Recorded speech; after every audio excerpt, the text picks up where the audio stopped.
Hello and welcome. I am Kim Keen, host of the One of a Kind You podcast. I started this podcast to share my journey on my past self, a woman who was struggling with leaving her teaching career and adjusting to stay-at-home mom life, to help other women with their motherhood journeys or their work-life balance journey so they can let go and make themselves a priority without all the sacrificing. If you are a regular listener to One of a Kind You, welcome. I'm so excited that you've decided to tune in for another episode. And if you are new, we are equally excited to have you here as well. So welcome, welcome, welcome.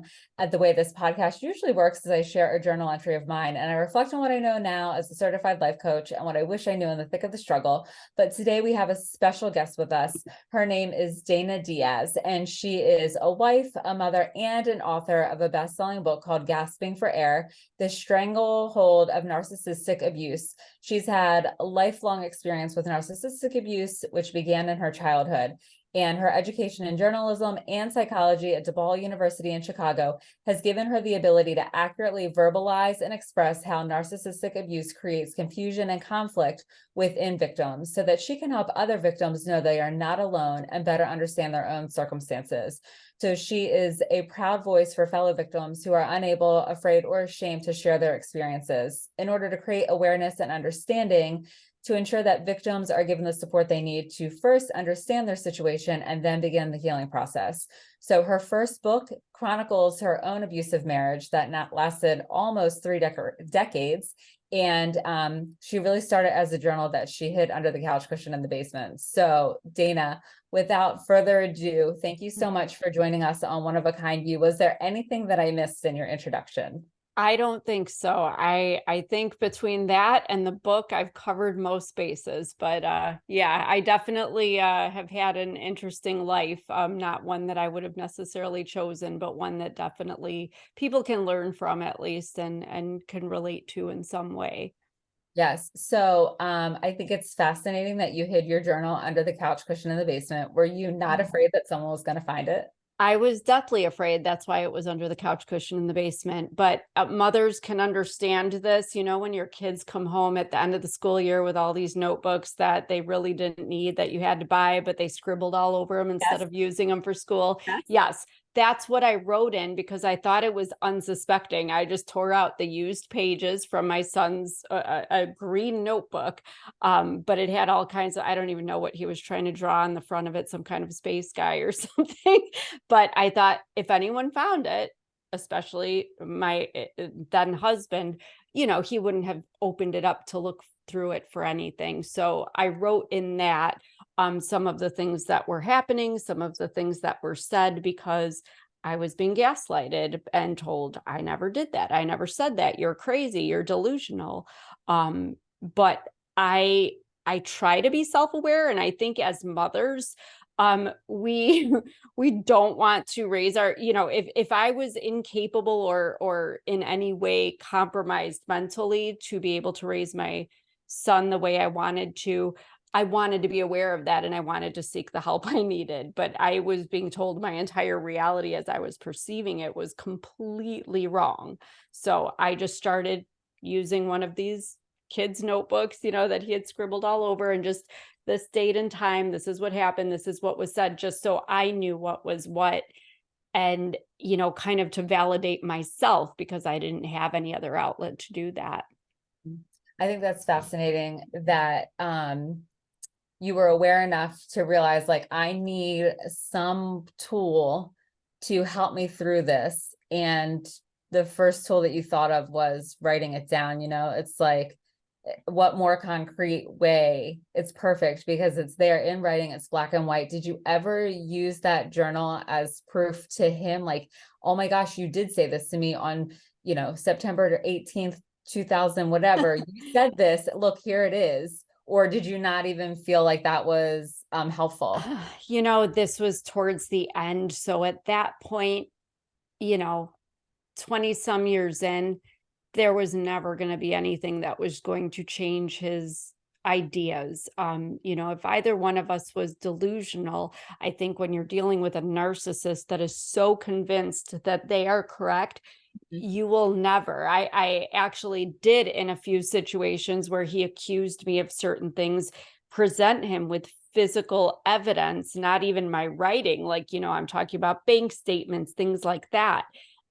it didn't matter. He was Yeah. right. And that was it. And so at that point with the journal, it was more just for me because I needed to make sure that I was indeed not, I mean, we all, I understand that people perceive the same situation a little bit differently. I get that. But when one person's saying this and the other person's saying that didn't even happen, that was concerning to me. So, I didn't think there was something, that wrong with me, but I certainly wanted to know for myself. So it was helpful. And honestly, when you're in an abusive situation, for me, it was also a way of leaving a record because things got to the point where he did want me dead. He wanted me removed. And so I worried that if ever anything happened to me, I was sure that he would make it look like an accident or, that I took my own life. So I wanted to keep something that somebody could find that they would know that it wasn't me. Mm-hmm. And now I was going to ask you that question, but you answered it for me. So at what point did your marriage start to become abusive? Because I know typically with narcissists, it doesn't start that way. They're charming and charismatic, and they make you feel like you're the center of their universe, and it's just all like rainbows and pink puffy clouds. Yes. So how long did it before it turned? I started seeing signs within 3 weeks, but it was the two of us against the world, and he loved me and I was the one, and he had introduced me to his mother and father a week in, and I was moved in 6 weeks. Typical. I didn't know that he was what he was, but the signs that I saw, there was something thrown at me in an angry outburst at the 3-week mark, which concerned me because I had come out of an abusive childhood, and I couldn't wait to get out of my childhood home at 18. And I said, there's no way I'm ever letting anybody mistreat me again. Not going to happen. But here I was, and I thought, okay, well, maybe he had a bad day, maybe just a bad mood. But then a few weeks later, it was something else. And every time it would, there would be all these apologies, and he was a covert narcissist, which I think also caught me off guard because my abusive stepfather was an overt. I mean, whatever he said, and that was it. But the covert narcissist, it's hidden in this humility and this, he almost seemed like he had this self-hatred, and it made me feel bad. And then it started to reflect back on me like I was doing something to make him feel that way, and he was manipulating things that way. So then I was always catering to him. I found myself being, in situations where he would get hostile, very aggressive physically. Things were thrown, holes punched in walls, hockey sticks, crowbars, all kinds of stuff. But somehow I was to blame for it. So it was really very different. So I didn't recognize it as abusive. I thought more he's just really insecure and we need to work on his anger issues and I'll help him. And yeah, it was there from the beginning. It only got worse. As a matter of fact, the point where it got a little bit better after we got married, because I think he felt, like I always said, that ring was my leash. Like he had me, he pinned me down, that was it. But at the point where we had our son, it just went downhill, like spiraling downhill, because I was now giving my time and focus and attention to our newborn son and not to him. And that doesn't work for any narcissist. No. And so how long were you married before you had your son? He was born in 2003. We married in 2000. So it was 3 years. And there were a couple miscarriages before that, but they were not planned pregnancies. My son, however, was planned. So yeah. And so you then, have this baby now that you have to take care of. So how did you navigate the abuse and still manage motherhood at the same time? Well, I'm going to start by saying I'm not sure I ever figured it out. I kind of did it on the fly, like I think a lot of especially first-time mothers are. Again, coming out of an abusive childhood, I didn't exactly have a model for the right way to do things, or, any model of behavior, really. I just knew I wasn't going to do what they did. Right.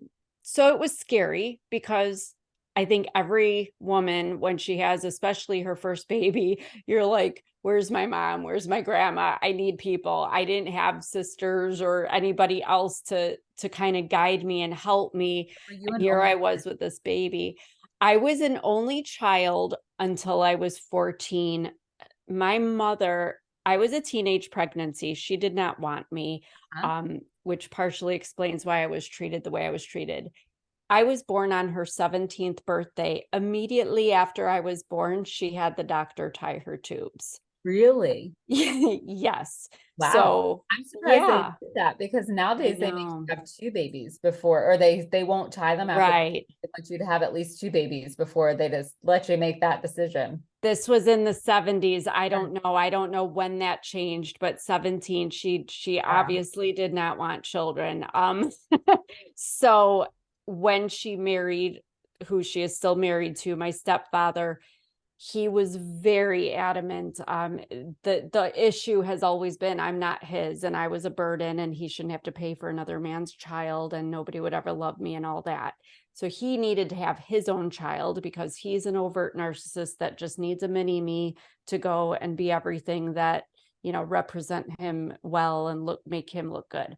So for them to have a child, my mother did have to have a reverse tubal ligation, Wow.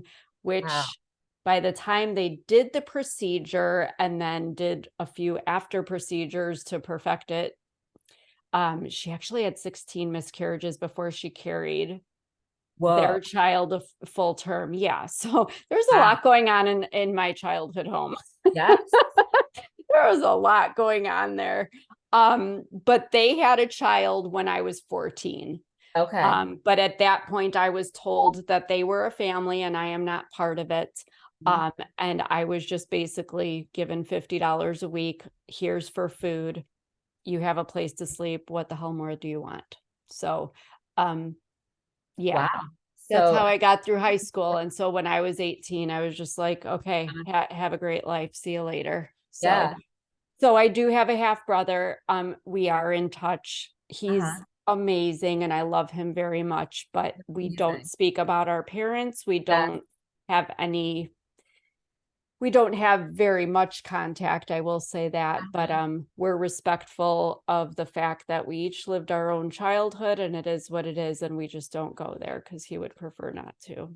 Yeah. I think that's sometimes better that way because it Yeah. as much as it hurts not to talk about it and Yeah. kind of work through that, it also it makes it so that you can focus on the relationship between the two of you as Right. individual humans and not the relationship around all of the dysfunction and the abuse.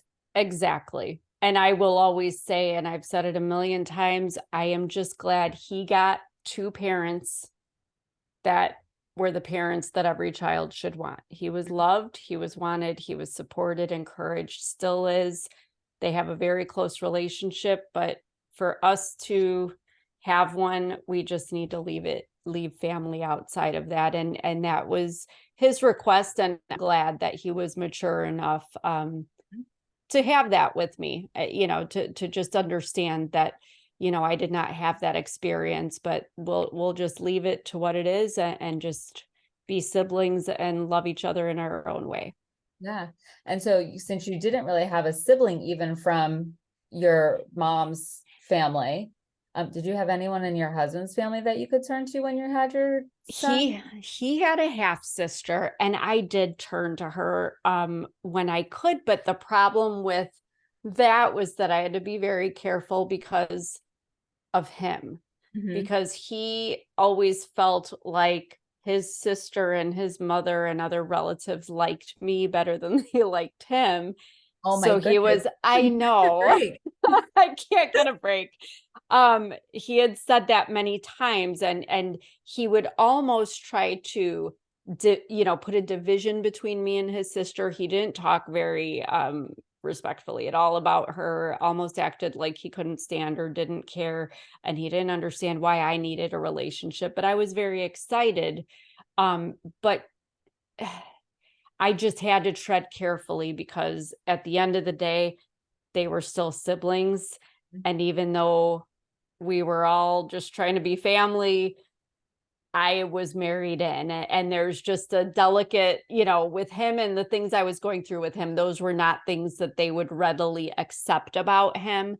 So Right. I had to be really careful what I shared and what I didn't, which if you can't be that open with somebody, it's hard to have a real, Yeah. close relationship with them. So yes, if I needed to know, this or that about babies, what brand of diapers do you use?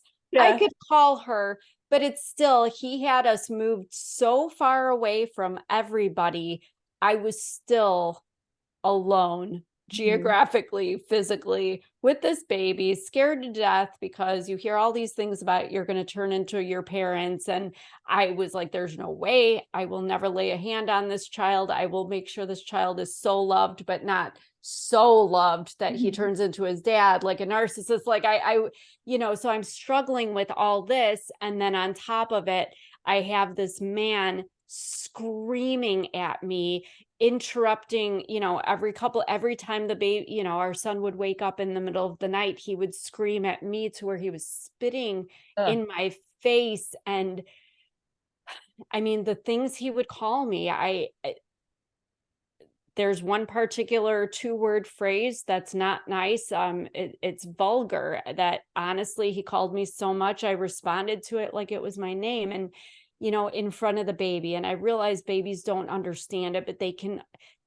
babies understand tone. They can, feel the emotions, Yes. in the Like the language overall vibe. used. And yeah, exactly. And it was just so heartbreaking to me. So then I found, whether it was right or wrong, I didn't know what to do. So even as my son was getting older, I found myself overcompensating. So even if my husband had this big outburst and my son saw it and was witness to it, then I would just feel like, okay, we're going to have dinner. You want your favorite for dinner? Like, we're just like, I guess I thought pretending like it didn't happen and just smiling and being happy would just make it all go away and erase his memory of that and distract him. I wasn't sure, but it's what I did. Yeah. And What you had to do in that moment to basically survive. Because, like you yes, said, there isn't really a rule book, there isn't a no, guide, because you never think that you're going to end up with someone who is a narcissist. no, not to that extent. Right. So when you are going through it in the moment, you're like, you're caught off guard. Even though it's something that happens all the time, it still feels so unexpected. So you just do the best that you can in that moment, Exactly. and pray like this, I'm doing the right thing because I don't really know what else to do. So I'm just gonna go with this and hope that this is the thing that's gonna work the best. Exactly. And my son was smiling and he was happy. And, I made sure that he had as normal a life as I could give him, even growing up through grade school and high school. The only difference was he didn't invite his friends over because he learned the hard way that his friends would see things and they would never show up again because their mothers would not let them in our house, or I would get the call from the mother saying, "Do you need a safe place to go? Mhm. Do you need money to get out of there? Why are you that?" So he just learned not to invite friends over. And we just tried to do what we could out of the house. I just tried to take him to the zoo myself, and let's pick up your friends and go to the park, and let's pick up your friends and go swimming, just so he'd have some normalcy outside of the extreme hostility and tension in the house. Yeah. So now that you and your husband are not together, does your son have a relationship with him? We are treading on uncharted waters with that one right now. So when I divorced my ex, my son had 1 year left of high school. My son at that age, yes, they're minors, but they're not 5. You can't tell them where they're going to live. Yes. We sat him down well, I should say I sat him down 3 times. His dad opted not to be party to any of these conversations. My son chose to stay with me, um, obviously, because I was the stable one and the one who had always been there. My love for him was unconditional. He clearly knew who his dad was, but even, I'm remarried since, and it's to somebody I've known a very long time. So, it wasn't even a surprise to my son. He was perfectly fine with the relationship and very happy that we got married and moved in with my now husband. But earlier this year, we noticed a change in my son. We knew he was spending more time with his dad. And my son decided to move out and move in with his dad.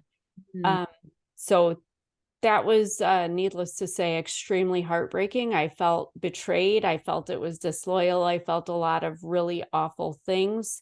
But at the same time, I tried to be conscientious of the fact that no matter who a person is, and I'm speaking about, my ex-husband, every kid wants their parents' approval. Every kid wants to be loved by their parent. And even if it's a move that my son made because he was being made to feel guilty for liking my husband now. He was made to feel guilty for living with us. A lot of stuff was going on. He was being used as a pawn, but my son wants his dad's acceptance and love. I am not going to be the person to tell him that I tried that too and it didn't work. My son is a grown man. He's 20 years old now, still very young, but he's at that age that he has to learn for himself and he Yeah. has to make that decision. But that's been honestly, one of the hardest things that I've had to do as a parent was watch him walk away. I mean, I'm ready to cry right now thinking about that day because it was the most heartbreaking Yeah. moment I've ever had with him. Yeah. But I But we believe have that, a good relationship. yes, and he's going to learn very soon, Yeah. quickly, your And husband's true yeah. character. And so I don't think it's going to take long for him to be like, Mom, I'm ready to come home. Well, fortunately, he bought a house, so he's going to have his own place, and I think that's the best thing for him. But I will say we've had a couple talks. He is a 20-year-old young man. He's an introvert, especially coming out of the house we came out of. He doesn't like to acknowledge or talk about much, but he has said, which struck me and just tells me what a beautiful heart he has. He said part of his reasoning was because his dad, I think he felt like it would keep his dad out of trouble or out of doing anything worse than he'd already done if he was there to kind of supervise and calm him and kind of appease him by moving in. Whereas he said, you have your husband. I know you're fine. Like, I don't have to worry about you anymore. Because that was the strange dynamic that we had. I mean, from the time he was about 6, 7 years old, I feel terrible, but like if his dad went and had an angry outburst, my son would be straightening pictures, picking things up, moving things back in place with me. And I hated to have him do that. But over the years, we just had each other's backs. We had certain looks we gave each other of warning. We would start texting each other like it's going to be one of those nights or, so we always, we slept in the same bed quite often at ages that he would be embarrassed for people to know that about him, because there were nights in that house that it was just better for us to be together and lock the door and just not be divided Right. when things would go down. So it made sense to me when he said, you're fine. Like, I don't have to worry about you, but I think it would be better for me to be with dad. So that helped me kind of get over the hurt that I was feeling, but he loves us both in his own way. And I can't worry about what his dad says and does anymore. I just have to be, for me, my biggest thing is just being the consistent and stable parent to him that loves him unconditionally. I can't control other people. I can't make his dad be something he'll never be, or maybe he will be. I don't know. I can just worry about what I can offer my son, and every kid needs that one parent. Yes. And I think because you have done that for him his whole life, I don't think he'll stray far from you for long, No. because you are that constant. And I think, when we see the other side of it, there's sort of this like, oh, well, it might be different, or like your son, like, oh, let me be there to help him, but he'll see the true colors. And Yeah. so how long was it before you decided to, I guess I should say not how long, but what was finally the motivation for you to leave your ex-husband? Was it the fact that your son was growing up and not able to have friends over and was helping you clean up and, you know, staying with you in a locked bedroom? Or was it something else that propelled you to finally leave? It was something else. Actually, when my son was about 14, he made me promise, when we were alone one night, he said, just out of nowhere, he said, I know you're going to leave dad at some point. And I kind of cringed. And he said, I just need you to promise me one thing. I said, what's that? And he says, just please wait till I'm done with high school and moved out to wherever I'm going to college. Because he said, dad's going to make this a living hell and I don't want to be here for it. Yeah. And I thought I'd been there. I had stayed for my son. So what was, 3-4 more years, I could do that. No problem, make the best of it. But unfortunately, when he was, he was 16 or 17, I started getting very ill. And at the end of 2019, after I can't even tell you how many doctors and specialists I saw, most of them threw their hands in the air, but I ended up with one doctor, a neurologist, that got me with Mayo Clinic. Long and short of that, they took a cortisol test. They said they honestly felt that my 2-3 dozen symptoms, my breathing issues, muscular issues, they thought I had MS or something. Turned out I have a rare lung syndrome called upper airway resistance syndrome. It's actually classified as a sleep disorder. However, it's like having COPD and fibromyalgia all at one time. So if you clump together these three major, issues, the doctors like to joke that I have like the health problems of a 90-year-old woman. You're like, great. They come at me from all different ways. So the how it was caused, however, is key here. Mayo Clinic had done a cortisol test. Cortisol is like the sister hormone to adrenaline. When you're under stress, cortisol runs through your body. It's what makes your heart race. And they say it's like if you're in fight or flight mode, like you're getting ready to fight a lion or a tiger that's chasing you. That's that hormone. Feels like adrenaline. They said there was so much of it running through my body for so long that my body started to think that it was a foreign virus that it had to eradicate, like a cancer. So my body started killing itself off. My white blood cells were killing my red blood cells. My white blood cells had depleted to autoimmune levels. At one point, the doctor sat me down and said, okay, you literally, every organ in your body is at minimal survival rates. You are barely alive. Your body is doing everything it can for you to breathe and keep your heart beating. And if you don't change your life circumstances, you are going to die. And that's really a rough thing to hear. You don't think that living in stressful or toxic environments can really do that to you. But they said because, out of my childhood and then it just had been going on for so long. Lifetime, really. Yeah. I mean, I say in my book, even my body turned against me. I mean, to say I was alone in all this, it was a very low moment in my life, but that is the moment that I was forced to, I had to choose, did I want to stay here and serve this man and live this life with him?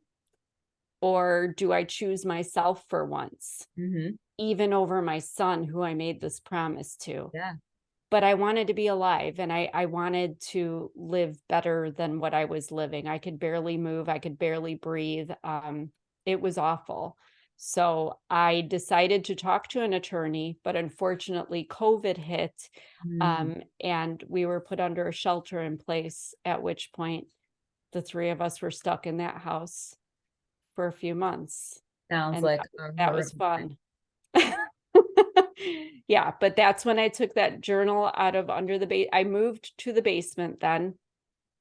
I just set it up like a little apartment, and that was my space.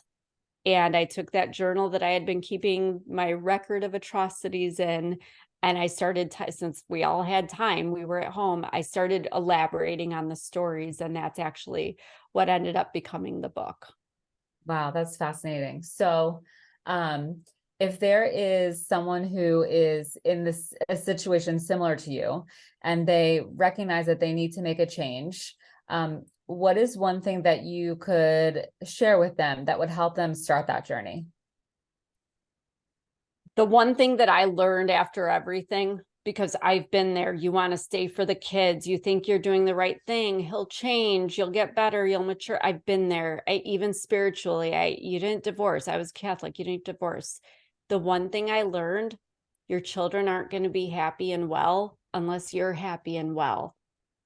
Me smiling and overcompensating and keeping my son in that toxic environment did not help him in any way, shape, or form. Mm-hmm. He is better now that he sees that I'm thriving and I'm living my life. He actually even has said to me, "Oh, you have a degree in journalism. You always thought about writing a book. I'm glad to see you wrote a book. I'm glad to see you have friends, Mom. It's nice to see you laughing again." Mm-hmm. Kids need to see their parents happy and well and healthy. They don't need to see you struggling to make it work. So that's my advice. Yeah, I think that's so powerful. And two, when I was in the thick of my own struggle, part of what helped me get through that was like, oh my gosh, my girls are watching me. And I don't want my girls to grow up with the same struggle. So I need to get it together, and I need them to see what it looks like to be resilient. I need them to see what it looks like to recognize that something's not working, and to be able to say, I need to make a change. And so by doing that, it's giving them the tools to do it later down the road, and to see, like, people aren't perfect. So while my marriage is a healthy marriage with my husband, we still have times where we argue. And so being that I've had an abusive relationship in the past, my instinct, and I've seen some pretty knockdown, drag out fights between my mom and my stepdad, but then also some of my earliest memories were my mom and my biological father going at it. So I am programmed like that pit bull that goes for the throat, where my husband, his parents are still married over 60 years later. And I jokingly say, like, there's ever a house with the white picket fence, it's his parents, his upbringing. So our upbringings are vastly different. And he never saw his parents argue. So the first time that he saw his mom even be remotely short with his dad was when we first started dating, and she needed eye drops, and my father-in-law wasn't getting to the pharmacy fast enough to pick them up for her. And she kind of like snipped at him a little bit. And my husband was like, "Oh, I've never seen them talk to each other that way." And I was like, "What? Are you kidding?" That is weird. So as I've gone through my own journey, I've now like put myself in check. So I'm not like the pit bull going through the throat, and my husband's not like the little dog on his back peeing everywhere from being right. So for a long time though, I struggled with letting my girls see us argue, because I didn't want them to think that that's how relationships were. But what I realized is they have to see that, because they have to see that even though we don't always agree, we still do love each other. And that, here's how we work through it. And we're two individuals with our own separate opinions and all of those things. So I think the takeaway that you've shared is super important, because we can either model the good or we can model the not so great. And so just realizing that we do have the power as a parent, as a mom, to show our kids the other side of it is a motivation in and of itself. Exactly. And it is very good. I agree with you 100%. One of the things I appreciate about my husband now, he's a very gentle and patient person, but what I had always said about him was I was glad that my son could see this man who is much bigger and much, he's a very tall and very large man, but he treats me delicately. He treats me like a wife, and he's respectful and he's gentle. And I need my son to see that you don't have to have brute force and be like his dad was with me. It's nice for him to see another man's version of, treating me well. So he has a better understanding, like you said, of what a healthy relationship looks like. Yes, but I think the other side too is that there might be a little bit of what you had that when you had him, it Yes. was like, I am not going to do to my child the way my mom did to me. And so there might be a little bit of that in your son too. Like, I'm not going to treat my partner the way that Right. my dad treated my mom. And so there's a lesson and a gift there for him too, even though it Yeah. wasn't the easiest thing for him to see or navigate growing up. Right. You can only hope. I mean, I definitely, that's been my worst fear in life, is that he would emulate his dad's behavior. But you know, we're all biased for our children. My son does have a very good heart, and he's a sweet boy inside when he's not trying to be a tough guy. Yeah. But But I think that's all 20-year-old boys, yeah, honestly. I was gonna say, I get that. So yeah, I think there's something definitely to be said for that. And children are perceptive. I just think we have to remember that even when they're babies, when they're toddlers, they may not be able to speak or even verbalize their experiences, but they are hearing and seeing and picking up Yes. on a lot more, and we have to be more aware of that. 100%. So, oh my gosh, Dana, this is great. Thank you so much. Ladies, if this episode was helpful, please feel free to share it with a friend, because the more the merrier. And oh my goodness, be sure to check out Dana's book. The link for her book will be in the show notes, as well as her website, so you can learn more about Dana. So don't feel like you have to go Googling her. Because the Google rabbit hole gets us nowhere. So just go straight to the show notes. All the info is there for you to be able to connect with Dana online and to get a copy of her book. And if you would be so kind to leave a review, I would be so appreciative. I take the time to read all the reviews to ensure that this podcast continues to be a place of support and guidance, and really a one-stop shop for us women, because let's face it, we have to stick together. So thanks so much for tuning in. And thank you again, Dana. It was so great chatting with you. Thank you very much. You're welcome.